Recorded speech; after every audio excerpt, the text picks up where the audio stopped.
Hello മിഗോസ്, ഇന്ന് ഞാനൊരു ചെറിയ റൈഡിംഗ് ബൂട്ട് പരിചയപ്പെടുത്താൻ വേണ്ടിയിട്ടാണ് വന്നിട്ടുള്ളത്. നമുക്ക് എല്ലാവർക്കും അറിയാം, മോട്ടോർ സൈക്കിൾ റൈഡിങ്ങിൽ വളരെ എസെൻഷ്യൽ ആയതും എന്നാൽ കുറച്ച് എക്സ്പെൻസീവ് ആയ ഒരു പ്രൊട്ടക്റ്റീവ് ഗിയർ ആണ് റൈഡിംഗ് ബൂട്ട്സ്. സോ ഇന്ന് നമ്മളിവിടെ പരിചയപ്പെടുത്തുന്ന ബൂട്ട് കുറച്ചുകൂടെ ബിഗിനേഴ്സിനൊക്കെ യൂസ് ചെയ്യാൻ പറ്റിയ കുറച്ച് ഒരു ബഡ്ജറ്റ് ഫ്രണ്ട്ലി ആയ റൈഡിംഗ് ബൂട്ടാണ് സൊലേസ് സ്കൗട്ട്.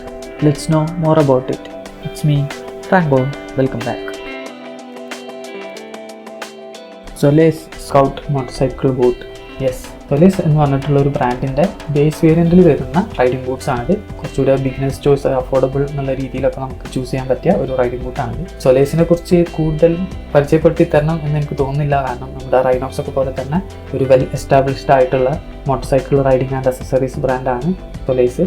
അതുകൊണ്ട് തന്നെ ഈ ഒരു ബൂട്ട് വളരെ ട്രസ്റ്റ്ഫുള്ളി നമുക്ക് പർച്ചേസ് ചെയ്യാവുന്നതാണ്. മാത്രമല്ല, ഈ ബൂട്ട് ആൾറെഡി മാർക്കറ്റിൽ വന്നിട്ട് ഒരുപാട് കാലമായി. അതുകൊണ്ട് തന്നെ നമുക്ക് ഒരുപാട് യൂസർ റിവ്യൂസും സംഭവങ്ങളൊക്കെ ഈ ഒരു ബൂട്ടിൻ്റെത് കിട്ടും. അത്യാവശ്യം എൻ്റെ അറിവിൽ യൂസർ റിവ്യൂ ആയിക്കോട്ടെ എല്ലാം തന്നെ വളരെ നല്ല രീതിയിൽ തന്നെയാണ് പോയിക്കൊണ്ടിരിക്കുന്നത്. അതുകൊണ്ട് തന്നെ ഈ ഒരു പ്രൈസ് റേഞ്ചിൽ വളരെ അഫോർഡബിൾ എന്നുള്ള രീതിയിലും നല്ലൊരു പ്രൊട്ടക്ഷൻ എന്നുള്ള രീതിയിലും ഒരു ബിഗിനറിന് ചൂസ് ചെയ്യാൻ പറ്റിയ റൈഡിംഗ് ബൂട്ടാണിത്. ഈ ഒരു ബൂട്ട് നമുക്ക് ഡേ ടു ഡേ റണ്ണ്, അതുപോലെ ചെറിയ ചെറിയ ടൂറിങ് പർപ്പസുകൾക്കൊക്കെ യൂസ് ചെയ്യാൻ പറ്റുന്ന രീതിയിലുള്ള ഒരു ബൂട്ടാണ്. വളരെ കോമ്പാക്ട്, ഡ്യൂറബിൾ, അതുപോലെ തന്നെ കംഫർട്ടും തരുന്ന രീതിയിലാണ് അവർ ഈ ഒരു ബൂട്ട് ഡിസൈൻ ചെയ്ത് വെച്ചിട്ടുള്ളത്. അത്യാവശ്യം നല്ല ആംഗിൾ ഹൈറ്റ് ഒക്കെ ഉള്ള ബൂട്ട് തന്നെയാണ്. ഏകദേശം 9 ഇഞ്ച് ഹൈറ്റ് വരുന്നുണ്ട് ടോട്ടൽ. പിന്നെ ഇത് കംപ്ലീറ്റ്ലി ലെതറിൽ മെയ്ഡ് ചെയ്തിട്ടുള്ള ഒരു ബൂട്ടാണ്. എല്ലാ ഭാഗവും ലെതർ വെച്ച് തന്നെ അവർ കവർ ചെയ്തിട്ടുണ്ട്. അതുകൊണ്ട് തന്നെ അബ്രാഷൻ റെസിസ്റ്റൻസിന്റെ കാര്യത്തിൽ ഒരു കോംപ്രമൈസ് ഈ ഒരു ബൂട്ടിൽ വന്നിട്ടില്ല. മാത്രമല്ല, ഇതിൽ വന്നിട്ടുള്ളത് പ്രീമിയം മൈക്രോ ഫൈബർ ലെതർ ആണ്. അതുകൊണ്ട് തന്നെ 0 ബ്രേക്കിംഗ് ടൈം ആണ് ഈ ഒരു ബൂട്ടിൽ വരുന്നത്. ഇതിന്റെ ഇന്റേണൽ ലൈനിങ് ഒക്കെ നോക്കുകയാണെങ്കിലും വളരെ കംഫർട്ട് തരുന്ന രീതിയിലുള്ള പോളിസ്റ്റർ മെറ്റീരിയൽ കൊണ്ടുള്ള ഇന്റേണൽ ലൈനിങ് ആണ് ഈ ഒരു ബൂട്ടിൽ വന്നിട്ടുള്ളത്. അത്യാവശ്യം വേണ്ട സ്ഥലങ്ങളിലെല്ലാം തന്നെ ഡബിൾ സ്റ്റിച്ചിങ്ങും അവർ പ്രൊവൈഡ് ചെയ്തിട്ടുണ്ട്. മൊത്തത്തിൽ ഈ ഒരു ഓവറോൾ ലുക്ക് തന്നെ നമ്മൾ നോക്കുമ്പം ആ ഒരു ഫിനിഷിങ്ങും ക്വാളിറ്റി ഒക്കെ നമുക്ക് ഫീൽ ചെയ്യാൻ പറ്റും. ഒരു സിംഗിൾ ലുക്ക് തന്നെ നമുക്ക് ആ ഒരു ക്വാളിറ്റി ഫീൽ ചെയ്യാൻ പറ്റുന്നുണ്ട്. ആ രീതിയിലുള്ള ഒരു വെൽ ഡിസൈൻഡ് ആയിട്ടുള്ള റൈഡിംഗ് ബൂട്ടാണത്. കണ്ടാൽ തന്നെ നമുക്ക് വാങ്ങാൻ തോന്നും. ആ രീതിയിലാണ് ഇതിൻ്റെ ആ ഒരു ഫിനിഷിങ്ങും കാര്യങ്ങളൊക്കെ കൊടുത്തിട്ടുള്ളത്. അതുമാത്രമല്ല, ഈ ഒരു ബൂട്ടിൽ അവർ വാട്ടർ റെസിസ്റ്റൻറ്റ് സുസ്ക ഡ്രൈ ലൈനിങ്ങും പ്രൊവൈഡ് ചെയ്തിട്ടുണ്ട്. അതുകൊണ്ട് തന്നെ ചെറിയ ചെറിയ റെയിനിലൊക്കെ നമുക്ക് കംഫർട്ടബിൾ ആയിട്ട് റൈഡ് ചെയ്യാൻ പറ്റും. ഹെവി റെയിനിലൊക്കെ വെള്ളം അകത്തേക്ക് വരാൻ ചാൻസ് ഉണ്ട്. വാട്ടർ റെസിസ്റ്റൻ്റ് ആണ്, വാട്ടർ പ്രൂഫ് അല്ല.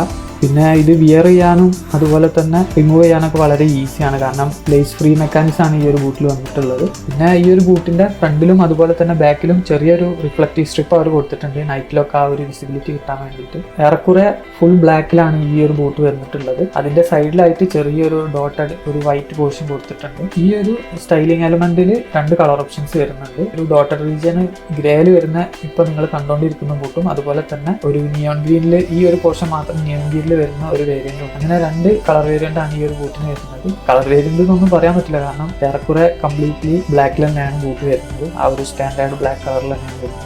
പിന്നെ ഈ ഒരു ബൂട്ട് നമുക്ക് ഡേ ടു ഡേ പർപ്പസിനും ചെറിയ ടൂറിങ്ങിനൊക്കെ ഉപയോഗിക്കാൻ പറ്റുന്നതുകൊണ്ട് തന്നെ നമ്മൾ വാക്ക് ചെയ്യുമ്പോഴും റൺ ചെയ്യുമ്പോഴൊക്കെ വരുന്ന ആ ഒരു ഫൂട്ടിന്റെ മൂവ്മെന്റിന് ഒരു ഫ്ലെക്സിബിലിറ്റി കിട്ടാൻ വേണ്ടിയിട്ട് അവർ അക്കോർഡിയം പാനൽ കൊടുത്തിട്ടുണ്ട്. ഫ്രണ്ടില് അപ്പർ റീജിയൻസ് എല്ലാം തന്നെ കംപ്ലീറ്റ് കവർ ചെയ്യുന്ന രീതിയിലാണ് അവർ അക്കോർഡിയം പാനൽ കൊടുത്തിട്ടുള്ളത്. ബാക്കിൽ ഒരു ടോപ്പിൽ ചെറിയ പോർഷൻ മാത്രമേ കൊടുത്തിട്ടുള്ളൂ, അതിന്റെ ആവശ്യമേ വരുന്നുള്ളൂ. അത് കൂടാതെ തന്നെ അവർ ഈ ഒരു ആംഗിളിന്റെ ടോപ്പ് പോർഷൻ ഒരു യു ഷേപ്പിൽ ഒരു കട്ട് കൊടുത്തിട്ടുണ്ട് ഫ്രണ്ടിലും ബാക്കിലും. അതുകൊണ്ട് തന്നെ നമുക്ക് വാക്ക് ചെയ്യുമ്പോഴും അത്യാവശ്യം ചെറിയ രീതിയിൽ റൺ ചെയ്യാനൊക്കെ പറ്റുന്ന രീതിയിലാണ് അവർ ഈ ഒരു സെറ്റപ്പുകളെല്ലാം തന്നെ കൊടുത്തിട്ടുള്ളത്. അതുകൊണ്ട് തന്നെ ഡേ ടു ഡേ ലൈഫിലും നമുക്ക് ഈ ഒരു ബൂട്ട് ഈസി ആയിട്ട് യൂസ് ചെയ്യാൻ പറ്റും. പിന്നെ ഇതിനൊരു TPU ഗിയർ ഷിഫ്റ്റ് പാച്ചും വരുന്നുണ്ട്. അതുകൊണ്ട് തന്നെ നമ്മൾ ഗിയർ ഷിഫ്റ്റ് ചെയ്യുന്നത് കാരണം ബൂട്ടിനൊരു ഗിയർ ആൻഡ് ഗിയർ വരില്ല. ഈ ഒരു TPU ഗിയർ ഷിഫ്റ്റ് പ്രൊട്ടക്ടർ ഉള്ളതുകൊണ്ട് തന്നെ അതും വളരെ സ്റ്റൈലിഷ് ആയിട്ടുള്ള ചെറിയ ഒരു പാറ്റേണോട് കൂടിയിട്ടുള്ള ഒരു പാച്ചാണ് അവർ കൊടുത്തിട്ടുള്ളത്. അതും വളരെ ഭംഗിയിൽ തന്നെ അവർ ചെയ്തിട്ടുണ്ട്. പിന്നെ ഇതിന്റെ ഔട്ട്സോൾ നോക്കുകയാണെങ്കിൽ റബ്ബറിന്റെ ഔട്ട്സോളാണ് വരുന്നത്. അതുകൊണ്ട് തന്നെ വളരെ നല്ല രീതിയിലുള്ള സ്ലിപ്പ് റെസിസ്റ്റൻസ് നമുക്ക് കിട്ടും. പിന്നെ അത്ര ഒരു ട്രക്കിംഗ് ബൂട്ടിന്റെ പോലെ ഒരു ഹൈ ഗ്രിപ്പ് ആ ഒരു രീതിയിലുള്ള സെറ്റപ്പ് ഒന്നല്ല. നമ്മൾ നോർമൽ സാധാ ഫുട്വെയറിലൊക്കെ വരുന്ന പോലത്തെ ഒരു ഗ്രിപ്പ് പാറ്റേൺസ് തന്നെയാണ് ഈ ഒരു ബൂട്ടിനും കൊടുത്തിട്ടുള്ളത്. നമ്മൾ മോട്ടോർ സൈക്കിൾ റൈഡിങ്ങിന് ഇനഫ് ആയിട്ടുള്ള ഒരു സെറ്റപ്പ് അവർ പ്രൊവൈഡ് ചെയ്തിട്ടുണ്ട്. പിന്നെ റബ്ബർ സോൾ ആയതുകൊണ്ട് തന്നെ റോഡിൽ ചെറിയ ചെറിയ വെറ്റ് സർഫസ് ആണെങ്കിലും അത്യാവശ്യം നല്ല രീതിയിൽ നമുക്ക് ഗ്രിപ്പ് കിട്ടും. അതുപോലെ തന്നെ ഇൻസോൾ വരുന്നത് PU ജെൽ ടൈപ്പ് ആണ്, അത് റിമൂവബിൾ ആണ്. പിന്നെ YKKയുടെ ജിപ്പർ ക്ലോസറോട് കൂടിയിട്ടാണ് ഈ ഒരു ബൂട്ട് വന്നിട്ടുള്ളത്. അതിന് പുറമെ അവരൊരു ചെറിയ വെൽക്രോ ക്ലോസറിന്റെ ഒരു സെറ്റപ്പ് കൊടുത്തിട്ടുണ്ട്. ജിപ്പേഴ്സിനെല്ലാം തന്നെ ലെതറിന്റെ ആ ഒരു സെയിം മെറ്റീരിയൽ കൊണ്ട് തന്നെ ഒരു ചെറിയ കവറിങ്ങും കൊടുത്തിട്ടുണ്ട്. പിന്നെ ഈ ജിപ്പർ ക്ലോസർ നമ്മൾ ഓപ്പൺ ചെയ്താൽ തന്നെ അതിൻ്റെ ഉള്ളിൽ അവരൊരു കവറിങ് കൊടുത്തിട്ടുണ്ട്. അവർ ലെതറിൽ തന്നെയാണ് ചെയ്തിട്ടുള്ളത്. അതുകൊണ്ട് തന്നെ വെള്ളം പെട്ടെന്ന് ഉള്ളിലേക്കൊന്നും കയറി പോകില്ല, ആ ഒരു പ്രൊട്ടക്ഷൻ ഉണ്ടാവും. ഉണ്ടാവും. പിന്നെ ഒരു ബൂട്ടിന്റെ മെയിൻ കാര്യം അതിന്റെ സേഫ്റ്റിയാണ്. ഞാൻ ആൾറെഡി പറഞ്ഞു, ഈ ഒരു ബൂട്ട് വരുന്നത് കംപ്ലീറ്റ്ലി ജെന്യൂൻ ലെതറിലാണ് വരുന്നത്. അതുകൊണ്ട് തന്നെ അബ്രാഷൻ റെസിസ്റ്റൻസ് മാക്സിമം നമുക്ക് കിട്ടും. ഇനി ഇമ്പാക്ട് റെസിസ്റ്റൻസ് നോക്കുകയാണെങ്കിൽ ഈ ഒരു ബൂട്ടിൽ വന്നിട്ടുള്ളത് തെർമോഫോംഡ് റിജിഡ് ടോ ക്യാപ്പ് ആണ്. അതുപോലെ തന്നെ TPUന്റെ ഹീൽ കൗണ്ടറും വരുന്നുണ്ട്, TPUന്റെ ആംഗിൾ പ്രൊട്ടക്ടറും വരുന്നുണ്ട്. ആംഗിൾ പ്രൊട്ടക്ടർ അവർ ഇന്റേണൽ ആയിട്ട് ഹൈഡ് ആയ രീതിയിലാണ് കൊടുത്തിട്ടുള്ളത്. ചെറിയൊരു പുറത്തേക്ക് തള്ളി നിൽക്കുന്ന ഒരു ഇൻഡന്റേഷൻ മാത്രമേ നമുക്ക് ബൂട്ടിൽ കാണുള്ളൂ. ഹീൽ കൗണ്ടർ അവർ എക്സ്റ്റേണൽ ആയിട്ടാണ് കൊടുത്തിട്ടുള്ളത്. അത്യാവശ്യം നല്ല സ്റ്റൈലിഷ് ആയിട്ട് തന്നെ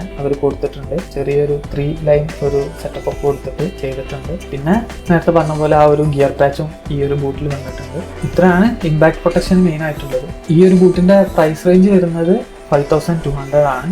ഈ ഒരു പ്രൈസ് റേഞ്ചിൽ one of the best boot എന്ന് തന്നെ വേണമെങ്കിൽ നമുക്ക് പറയാൻ പറ്റും. അപ്പോൾ ഇത്രയൊക്കെയാണ് ഈ ഒരു ബൂട്ടിനെ കുറിച്ച് എനിക്ക് പറയാനുള്ളത്. അത്യാവശ്യം നല്ല ക്വാളിറ്റി ഉള്ള, അത്യാവശ്യം സേഫ്റ്റി സിസ്റ്റംസ് ഒക്കെ ഉള്ള ഒരു ബൂട്ട് തന്നെയാണ്. ഒരു ബിഗിനർ എന്നുള്ള രീതിയിൽ നമുക്ക് വാങ്ങി യൂസ് ചെയ്യാൻ പറ്റുന്ന രീതിയിലുള്ള ഒരു ബൂട്ടാണിത്. മറ്റു റൈഡിങ് ഗിയറിനെ വെച്ച് നോക്കുമ്പോൾ റൈഡിങ് ബൂട്ട്സ് കുറച്ച് എക്സ്പെൻസീവ് ആണ്. പക്ഷേ നമുക്കറിയാമല്ലോ, നമ്മുടെ ഫൂട്ടിൻ്റെ സേഫ്റ്റി വളരെ ഇമ്പോർട്ടൻ്റ് ആണ്, എസ്പെഷ്യലി റൈഡ് ചെയ്യുമ്പോൾ. അപ്പോൾ നല്ലൊരു റൈഡിങ് ബൂട്ട് എപ്പോഴും യൂസ് ചെയ്യാം. അപ്പോൾ ഈ ബൂട്ടിനെ കുറിച്ച് എന്തെങ്കിലും ഡൗട്ടോ കാര്യങ്ങളോ ഉണ്ടെങ്കിൽ താഴെ കമൻറ്റ് ചെയ്യാം. അതുപോലെ ഈ ഒരു ബൂട്ട് ആൾറെഡി നിങ്ങൾ യൂസ് ചെയ്യുന്ന ആളാണെങ്കിൽ അതിൻ്റെ ഒരു റിവ്യൂ താഴെ കമൻറ്റ് ചെയ്യാം. ഈ ഒരു വീഡിയോ അത്രയൊക്കെ തന്നെ ഉള്ളൂ. വീഡിയോ ഇഷ്ടപ്പെട്ടാൽ ലൈക്ക് ചെയ്യുക, കമൻറ്റ് ചെയ്യുക, ഷെയർ ചെയ്യുക. റാങ്കോ സൈനിങ് ഔട്ട്. ബൈ.